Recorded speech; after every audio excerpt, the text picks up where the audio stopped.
Cats everywhere! A giant ball of white fluff sat on the fence. It had green eyes and it looked angry. It had clearly been listening to us.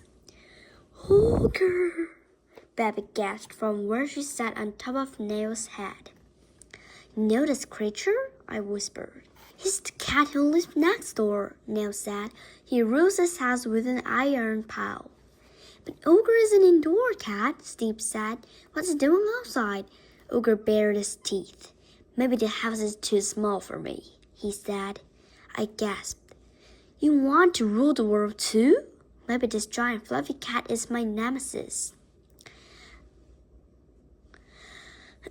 A nemesis is someone who also wants to rule the world. You have to defeat your nemesis before you can become dark overlord of all things. I don't want to rule the world, Sally dog, Ogre said. I just want my house and my yard and my neighborhood to be left alone. And if you let those kittens out of the box, they will go all over the place. Oh, I said. I was relieved, but also kind of disappointed. A worthy nemesis seemed fun to have. The kittens won't be here long, I said. Besides, this is my yard, not yours. Ogre's already scrunched up face squished even more. You will fail, he said. You'll never complete your task. I'll make sure of it. He leaped down from the fence back to his yard. I didn't know what to say. Ogre may not be my nemesis, but he was not very nice. Don't worry, friends, I said, turning back to the other pets. We'll show him. We'll take such good care of the kittens that... Wait, Isa said, looking into the box. Weren't there 5 of them? We looked inside. The smallest cat was missing. Where did the tiny one go? Steve asked, looking around. And then, from inside the twins' house, we heard a loud crash. Kittens aren't monsters, right? We raced upstairs to Mr. Chin's office. The smallest kitten had knocked over a lamp and was trying to climb up to reach. Bubbles! I yelled. The kitten scratched at the tank. Luckily, she couldn't reach inside. Bad kitten, Nell yelled. She tugged the kitten's ear. Isa pulled the kitten down with her paw. Sorry, Bubbles, Nell said. Blah, blah, Bubbles said. That was close. How did she get in the house? I asked. It was Ogre. He must have opened the porch door, Neil said. Ogre, how dare he? I said with a gasp. I'll show him who's. Just then, I heard another crash. Help! Smiley Steve called. We ran downstairs. There were kittens everywhere.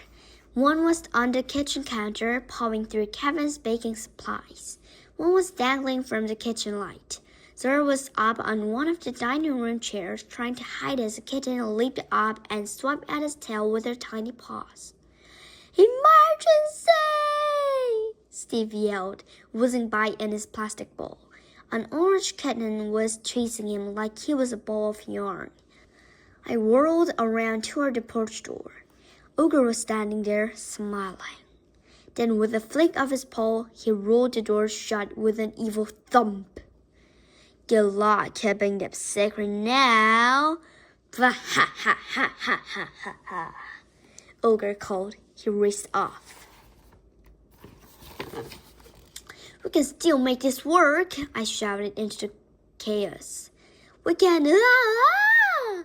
I screamed as the smallest kitten pounced on my tail. I shook her off. We had to do something. Then I had it. It's a sing, I yelled. Awoo! Isa sang. Isa's voice whistled like nails on a chalkboard. I covered my ears and hoped the kittens would freeze in shock. But instead, the kittens screamed. Then they yelled back. Ah! Isa yelled. Zora cowered even lower under the dining room chair. Amber, he called out, I think they're monsters after all. Cheese solves most problems. I waited for the kitten's terrible yowling to end. What were we going to do? Then a small voice cut through the chaos. Amber, I have an idea, Baby yelled. She leaped from Neil's back onto Izzy's head. To the fridge, Izzy, Baby called. Izzy galloped through the sea of kittens. In a minute, Izzy and Baby were back with something familiar. Cheese? Steve yelled as he flew across the room. Save some for me! Over here, kittens, Baby called. Everyone loves cheese, right? The kittens came running. I leaped to the porch door and rolled it open. This way, I called. Izzy ran into the yard and the kittens followed. I rolled the door shut. We'd gotten the kittens out of the house. Here, kittens, Baby called. She and Izzy gave each kitten a tiny piece of cheese. The kittens didn't eat the cheese, though. They just batted the pieces around like toys. Steve watched sadly. Oh, what a waste, he sighed. I agreed. But there was no time to cry over lost cheese. Okay, I said. I tried to sound like I knew what I was doing. We can do this. If we each take on one job with the kittens, we can manage them as a team. Yeah, Nell chirped. That's a great idea, Amber. I beamed. I'm trying to get better at teamwork, and I was glad that Nell liked my plan. I wanted to celebrate, but then I saw a fluffy white tail disappear over the fence. Ogre was watching us. I didn't know what to do. How would we manage this kittens and Ogre for 3 whole days? But I knew one thing for sure. Suddenly, our lives had way too many cats. Super Kitten! We need a plan, I said. Now, will you watch out for Ogre? Stay high up and yell if you see him. On it, Nell said. She flew away with Baby on her back. I'll be in charge of the kittens' meals, Smelly Steve said. I'll teach the kittens to dance, Izzy said. I'll teach them to play patty cake, Zar said, resting his paw over one of the kittens. No, Zar! We all shouted, but it was too late. Zar brought his giant paw down, and the kittens went flying through the air. I can't look, Steve yelled. I watched in horror as the kitten flew and then landed on her feet. She was okay.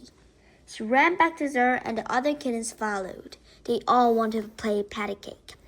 Okay, so Zara is in charge of games, I said. Another kitten went sailing through the air, purring happily.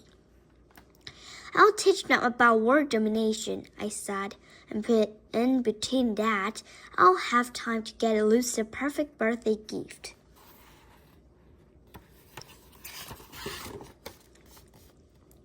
That's easy. Sing to Lucy, Izzy said. Or do flips, Smelly Steve said. That's what I do for Kevin whenever a baking recipe doesn't work. It makes him smile every time. We'll see, I said. Smelly Steve flipped in his bowl, and the orange kitten ran over and flipped too.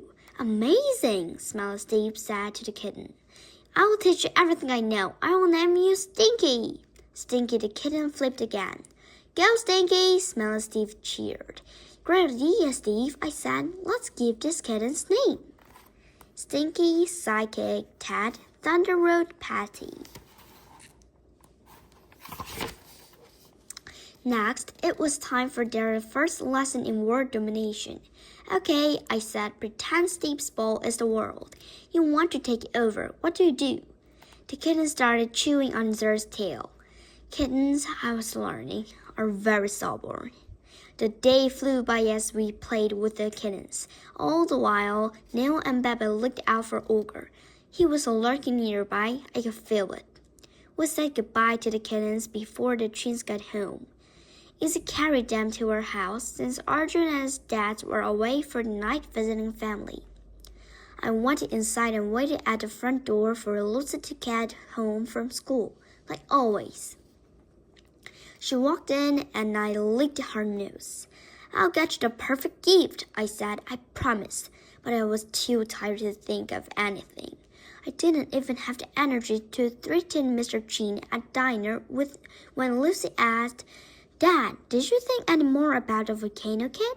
Mr. Chin was distracted. He just said, Huh? As if he hadn't even been listening. What was I going to do? I'd only spent one day with the kittens and I was exhausted. Plus, I still didn't have any gift ideas for Lucy. And tomorrow, it would begin all over again.